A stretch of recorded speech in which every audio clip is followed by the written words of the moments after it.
We're learning new details about yesterday's fatal I-95 crash that shut down the interstate for hours.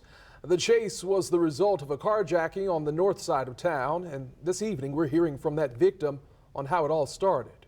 He come up behind the back seat of the car and held on the keys. Get out the car. So soon that car would be spotted in St. Johns County, and that's when the chase started. And before crashing into the back of a semi-truck just south of State Road 100 in Flagler County.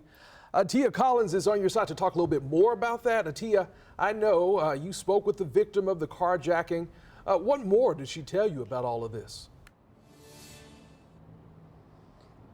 Yeah, Anthony, she's still shaken up. She tells me that she was here pumping gas at this gas station. This is the corner of West 21st and North Main Street when a man came up to her, jumped in her car and asked for a ride. Now, this woman who has asked that we don't use her name or show her face, she said she wanted to help, but she had no idea that her good deed would end up putting her life in danger. I felt real bad. I was very disoriented and everything when it happened. This 72-year-old woman, a grandmother of 6, says she was pumping gas when a man came up asking for a drink. She went to her trunk to get a bottle of water. It was then that things took a turn. I did not say verbally to get in my car. He just got it by the door being open. I had just pumped gas. He just popped the back door open and got in. The man closed himself in the back seat and asked for a ride to Walmart. Even if I wanted to run, I can't run because of my knees are bad. I thought it was safer to go in and try to take him where he wanted to go. She says the man claimed he was sick and she wanted to help.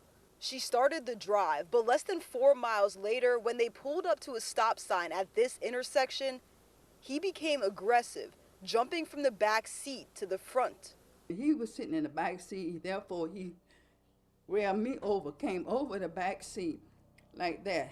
Get out the car, get out the car. She watched her car disappear before stopping a woman walking nearby and using her phone to call police. Later that day, she learned the man had led police on a high-speed chase that ended in a fatal car crash on I-95. It made me feel real bad, and the first thing I said, I had seen this on TV, I heard that, and here I am, it comes to me. Now that car, a total loss. This woman, she's relying on family to get back and forth. We still have not learned the identity of the carjacker. The Florida Department of Highways, or the Florida Highway Patrol, is investigating. Anthony? Tia, so I have a question for you. I know you spoke with police about what to do during a carjacking with authorities. What are 3 things to know tonight? Yeah, that's right, Anthony. And these tips, they come from the Department of State. Now, the first thing that they say is to stay alert. If you're in an area that is suspicious, lock your doors, roll up your windows, and if you see somebody approaching your car, leave the area. Now, in this case, this man was inside of the woman's vehicle, and the tips are, if that happens to you, give your vehicle up freely. Do not try to fight and get to a safe location. Reporting in Jacksonville, Tia Collins, First Coast News, on your side.